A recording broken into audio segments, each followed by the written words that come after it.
Alrighty, we are live from the dungeon with another installment in Second Chance Productions. Live with the rare, the one of a kind, my uncle, one of my favorite special guests. This is crazy right now. D Crunk, Dennis Crunk, live right here. Dennis Ponce, the man with the plan. What's the words, fellas? What's the word? Welcome, bro. Welcome. Yes. So we are warming up, tapping into who this special artist is and getting a feel of where his head is at, where he will be, what's soon to come, and what was out. Now, we're going to start with how my uncle, the family he comes from, how he got into the game, and basically the overall dynamic of what makes this artist that special artist that is here. So, we starting off with basically how you came into the game, Unc. But aside from that, I want to dwell on the early beginnings. You know, you're coming up. You know, what was it like for you growing up here? You know, in the Bronx, young man, Garifuna, musically gifted. What was that like for you? Let me see. Um,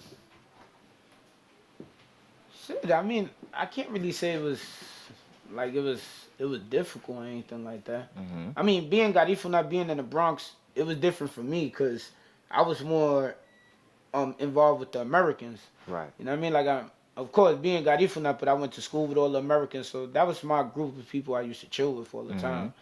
You know what I mean? So Mm-hmm. I mean, growing up here, it was cool. You know, it had its ups and downs and everything like that. Of course, being in the hood, but Right.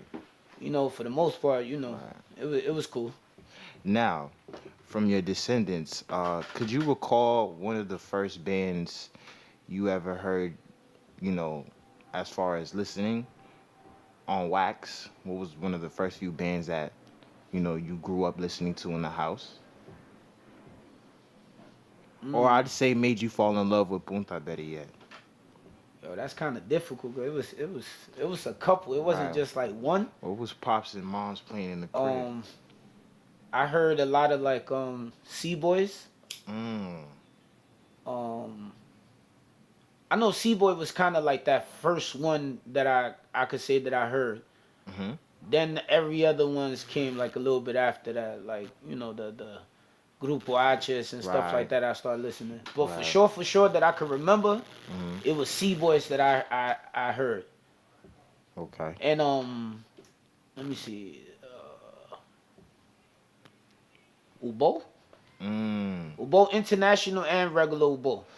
Ooh, both sets. Yeah, both of them. So yeah, that was like my starting off where I was listening to a lot of that at first. Okay. Okay. So now, how did the instruments come about? What was the first instrument you picked up, or what was the first few songs you was jamming to on that instrument that you picked up, if you could recall? You know, I can't really remember what was the first song I played on the instrument. Fuck. Nah, I That's can't. crazy. I can't remember. Cause to be honest, by the time I picked up my first instrument, Mm-hmm. like I was already like somewhat in the band already when I did it. So, but prior to that, Mm. like No instruments. nah. Wow. Well, we could say probably. Well, the first instrument would be congas, but I'm Okay. talking about I'm banging on the window area playing congas and Right. doing that. So Mm-hmm. yeah. But as far like what song I used to jam to, it's like whatever was on, that's what I was banging to. Mm. Whatever came on, it was like yo here. Okay. Yeah. Okay. So now, the band. Mhm. How did that come about? You getting into Caligari? Because now I remember being a youngin, a little kid. My pops man would take me to the practices, and I would see you guys jamming, going Yeah. crazy. And I used to want to be so a part of that, but I was always too little.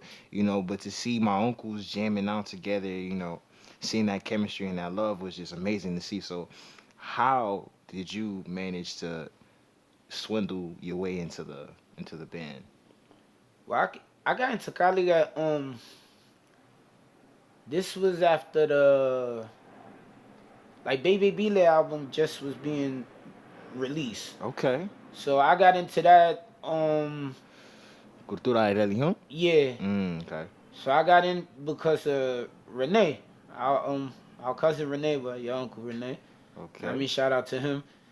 He was selling CDs. He was selling a CD in St. Mary's. So he Mm. came through. He was playing the album, but then he was also telling me that at that time, Felipe and Tatu, I guess they wasn't in the band, and I guess Mm. they, them not being there, I don't know, something clicked to me like, yo, I should try to see if I could get in. That's But he fire. also told me like, yo, primo, yo, go talk to my dad, ask him if, see Mhm. what's up. Mhm. Yo, I called Theo from there. He told me, yo, come to practice, and that was it. Yeah, Ooh. that's it. Mm. Now, when you get there, what's the first thing you start doing? You start getting on an instrument, or you start doing vocals? Nah, first thing I was doing there was I went to congas. That was like the first thing. Yeah, Mm. congas was it. Okay. Yeah. Okay. Now, how did the crunk come about? Now, you started off on congas. Now, how did you manage to get your way to the mic and start rocking the crowd? How did that come about? Well, the D Crunk side or the Dennis side, cause it Both. was two. It's two different Okay, ones. okay, Oh, okay. Yeah, So let me. Now you said there's two styles to you, yeah, yeah, both Dennis and the Crunk. yeah. Now, could you explain both sides? You could start with whichever side. But as far as like, all right, when I started to sing, it took a while, Mhm. but Felipe used to always sing a song in Cali. Mhm. So after a while, I picked up that song that he was singing. So that's pretty much how I moved into the front. Okay. I started off with that one song Right. and did that. So Okay. I mean, the transition in Cali got, for the most part, a lot of people got done this for a very long time. Okay. That was like the main part. Like with that one song, it was more done this. It wasn't Crunk wasn't there yet. Wow. Yeah. you was rocking the crowd with that one song No, though. I appreciate it. I Yeah. appreciate it. Uh-huh. I appreciate it. You was giving that energy. You gave it a new feeling compared to, the previous recording. Not nothing against Felipe, but you kind of gave it. Yeah, it was better. Yeah, Nah, nah, yeah. nah. Yeah. And then ECT on the harmony. Yo, Yeah. put it up and now, Come yeah. on, bro. And then Uncle Steven on the bass. Yeah, Na, na, man, na, that's na. the Come- guys, Uncle Jamel, man, the come guys, on, come yeah. on, man. This is Nah, I legendary. appreciate I'm it. very excited right now. Excuse me, like Word. 5-year-old me's crying right now. Huh? I just always feel like whenever you gonna do something, like for me, um, like being in a band, and especially if I'm gonna sing a song that a previous band member played, Mm-hmm. like I always want to give him my all. Like I don't feel like if I'm not gonna give him my all, then I might not touch the song. Absolutely. So that was always my thing going into that song. Like I was always a fan of how he did it, Mm-hmm. but then I always said if I'm gonna do it, I'm gonna give it my all and then have fun with it and then just put a little bit of me Put in your it, you know? style in it. Yeah, Yeah, gave that- it flavor. Gave it flavor. Man, So that's Dennis. yeah, Now the crunk. yeah. Talk to me about the crunk. D Crunk, uh, that side came out of me when we formed Young Angels. Now, Young Angels. Yeah. Who was a part of Young Angels and how was this formed, Unc?